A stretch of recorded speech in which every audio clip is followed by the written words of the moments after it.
સાબુદાણાના ગાંઠિયા. તો આમાં જો સાબુદાણા પલાળી દીધા હતા રાતે, ને આ છે બટેટા. તો આ બટેટાને બાફીને પછી અમે ગાંઠિયા બનાવશું, તો તેની આજે અમે રેસીપી આપશું. તો તમે બધાય બન્યા રહેજો આ બ્લોગમાં.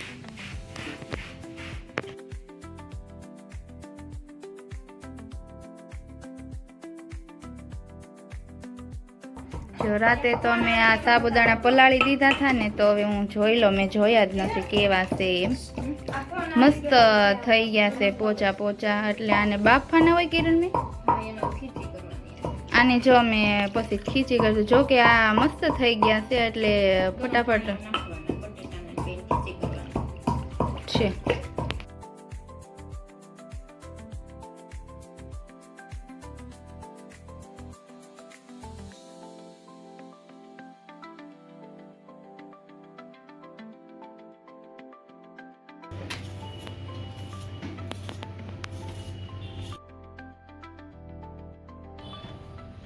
જો બટેટાની આ ચાલ પાડી નાખીએ.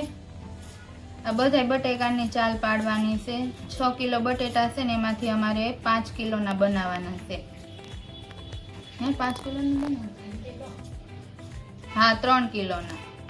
500 સાબુદાણા એટલે 3 કિલોના કરવાના. ને આ બટેટાની ચાલ પડી જાય એટલે તેને છે ને આ પાણીમાં નાખતા જવાના, કારણ કે આ બધા 3 કિલો બટેટાનું ચાલ પાડી રહી ને ત્યાં સુધી આ બટેટા કાળા ન પડે, તે માટે એને પાણીમાં રાખતા જવાના.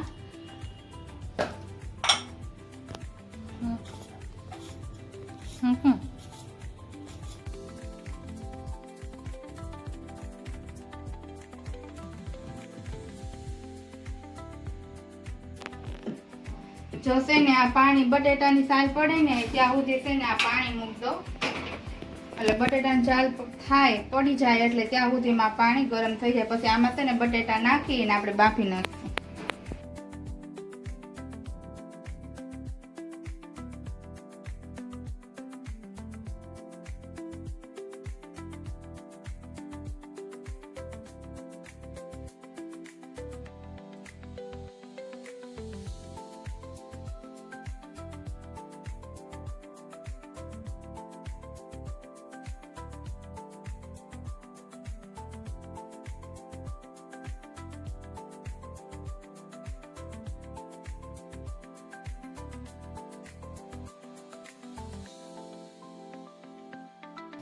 જો હવે આ બટેટાની ચાલ પડી ગઈ છે.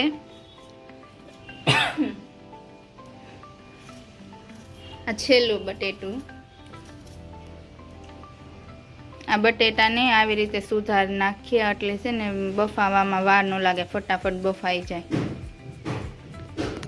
જો આ પાણી ગરમ કરવા મૂક્યું હતું. આમાં છે ને આપણે ઘરે ખાવા બનાવવા હોય ને તો નિમકવાળા કરવાના, કારણ કે આ વ્રત આટો બનાવીએ છે, જયા પાર્વતી વ્રત, એટલે આ મોળા બનાવવાના.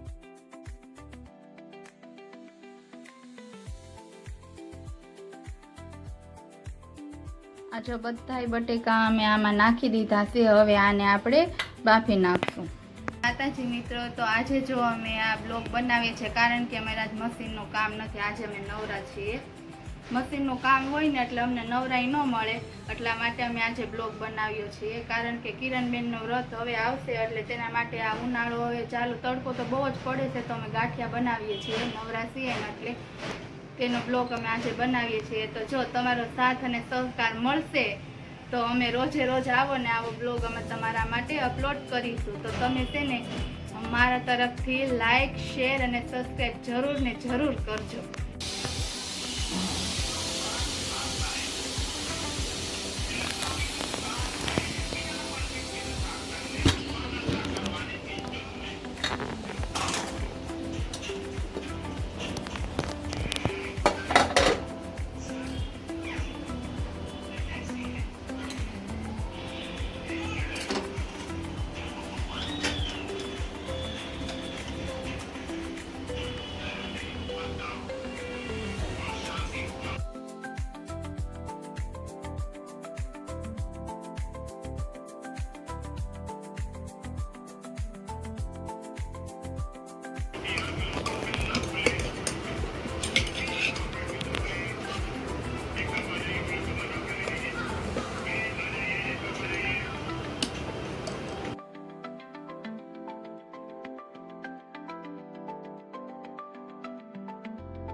જો બટેટા બફાઈ ગયા છે તો હવે આને છીણી લઈએ, કારણ કે હંચામાં આસાનીથી આ નીકળી જાય ને ગઠોડા ન રહે, તે માટે આને આપણે છીણી લઈએ. અને ક્રશ કરવાનું આવે તેમાં આપણે ક્રશ કરીએ તો બટેટા ચીકણા થઈ જાય, તે માટે આવા જ જારામાં આપણે કરી શકીએ એટલે આસાની રહે. બટેટું બહુ ચીકણું ન થાય, એટલે આમ જાડું ખમણેલું હોય ને તો સરળતાથી આ ગાંઠું નીકળી જશે. આવી રીતે છીણી લેવાનું.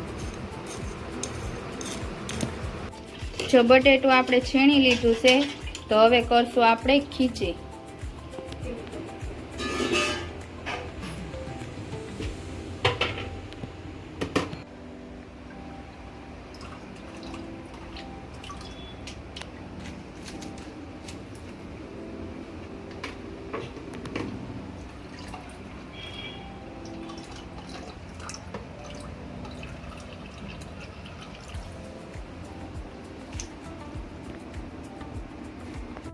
જો આ ખીચીની તૈયારી કરીએ છીએ. આમાં આપણે પાણી લીધું છે અને તેમાં સાબુદાણા નાખ્યા છે. હવે તેની આપણે ખીચી બનાવીશું. આ સાબુદાણાને જો આવી રીતે હલાવતું રહેવાનું કે એ બેહી ન જાય, તે માટે.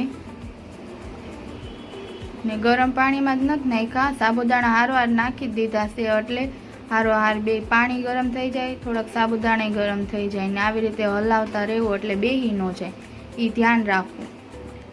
નકર બેહી ગયા હોય ને સાબુદાણા તો સ્વાદ તમને ઠેઠ સુધી એવો જ આવશે. જો આ સેજ ગરમ થઈ ગયું છે તો હવે આપણે મરચી જે ખાંડી હતી તે નાખી દઈએ. આમાં થોડુંક પાણી નાખીને નાખી છે. હા, તીખાસ માટે આ મરચી નાખીએ આપણે, કેમ કે નિમક તો નાખવાનું ન હોય, થોડુંક તીખું હોય તો જ ભાવે. આ જીરું અને મરી જે ખાંડા હતા તેનો ભૂકો પણ આપણે નાખી દઈએ.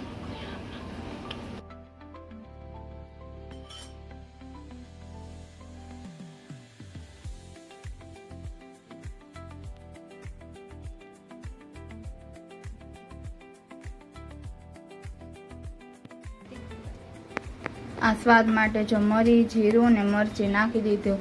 નિમક તો આપણે નાખવાનું નથી, થોડોક સ્વાદ આવે તો જ ભાવે. નિમક વગરની આ કાંઈ વસ્તુ આપણને ભાવે નહીં. થોડાક સાબુદાણા ગરમ થઈ ગયા છે.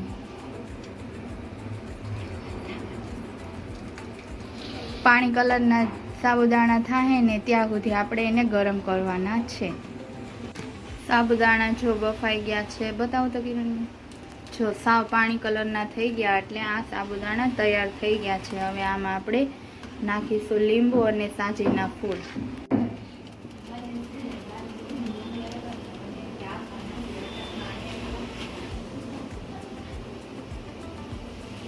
લીંબુ અને સાજીના ફૂલ આપણે તે માટે નાખીએ કે તેમાં આપણે આ ગાંઠિયા છે ને ફૂલે અને પોચા થાય, તે માટે આ સાજીના ફૂલ ને લીંબુ આપણે નાખીએ.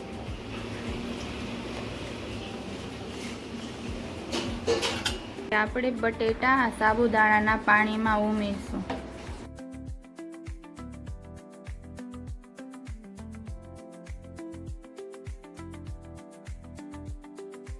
બધા બટેટા આપણે આ પાણીમાં ઉમેરી દીધા છે.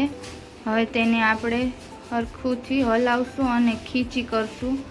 ખીચી મતલબ તેને હલાવીને આમ ક્રશ કરી નખાય, તેને ખીચી કહેવામાં આવે છે. બટેટાની ગાંઠ ન રહે એ આપણે ધ્યાન રાખવું, નકર હંચામાં કેવરાવશે ગાંઠિયા પાડવામાં. તે માટે આ બટેટાને જો ક્રશ કરીએ છીએ હવે અમે, કે બટેટા જે કાંઈ મોટા મોટા રહી ગયા હોય તે આમાં ક્રશ થઈ જાય.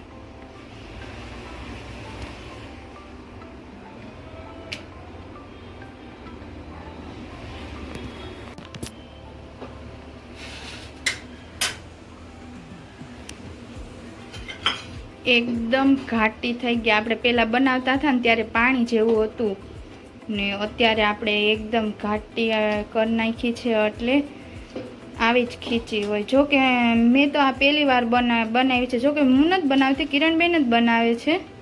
કિરણબેન આ બીજી ત્રીજી વાર બનાવે છે. જો તેલવાળા મેં હાથ કર્યા છે અને આ તેલવાળો હંચો કરી નાખવાનો છે.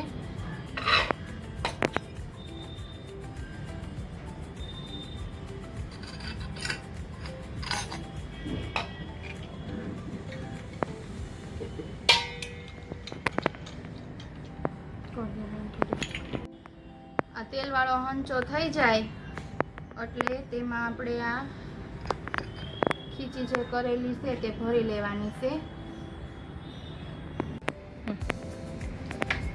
આપણે હંચામાં જો તેલ લગાડી દીધું ને, હવે આ હંચામાં છે ને આ આપણે ભરી દેવાનું છે. જાળી લગાડી એમાં નીકળશે તો ખરું.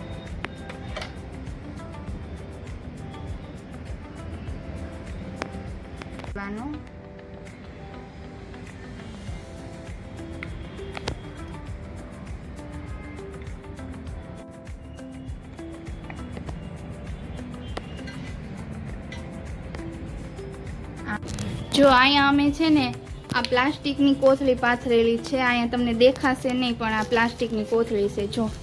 એટલે આ કોથળીમાં આપણે ગાંઠિયા પાડીશું. જો આ બનાવ્યું તો અમે ગાંઠિયા માટે, પણ અમારાથી સેજ ઢીલું પડી ગયું છે તો તે માટે હવે અમે પાપડ કરીએ છીએ. પ્લાન ચેન્જ થઈ ગયો છે. કોઈ વ્લોગમાં કમેન્ટ ન કરવી કે નીચે અમે આ નીચે પાથરા વગરના કરીએ છીએ. આ નીચે કોથળી છે, જોઈ લેજો.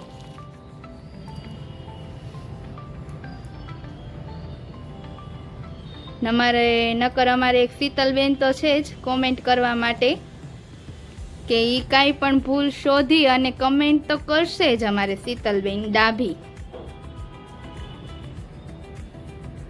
ખાસ આ શીતલબેન માટે જ મેં આ બતાવી છે કોથળી.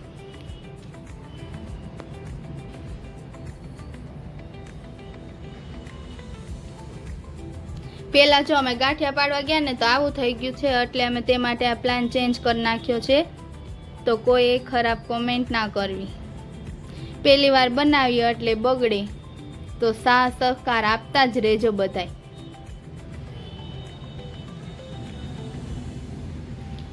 આ કોથળીમાં તે માટે આપણે રાખીએ ફટાફટા પાપડ છે ને ઉથલતા વાર ન લાગે, તે માટે આવી જ કોથળી ઉપયોગ કરવાની.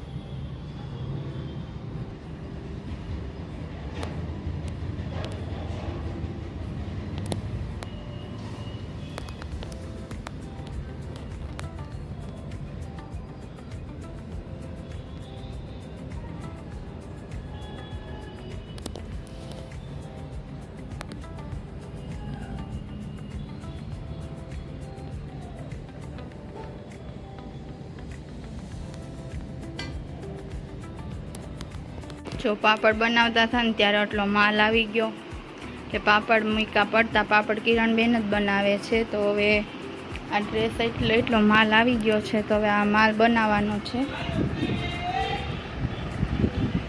તો હવે આપણે દોરા તો હતા એટલા જોઈ લીધા છે, દોરા કાઢી લીધા છે. કલર અમુક મળે તો કાઢી લઈએ આપણે. આમાં તો કલર નથી હજી, આમાં નથી. બોબીનમાં અડધા કલર તો છે એ કાઢી, એ અડધા કાઢી નાખ્યા ને અડધા અસ્મિતાબેન આરે મગાવ્યા છે ને આ બે દોરા ને અહીંયા દોરા થોડાક છે.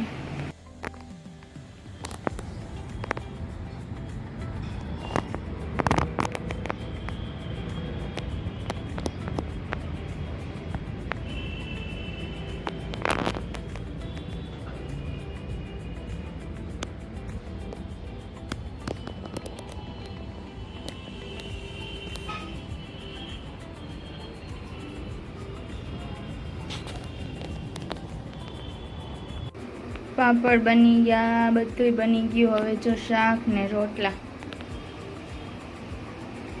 આમાં મૂક્યું છે રીંગણા બટેકાનું શાક ને આ છે રોટલા.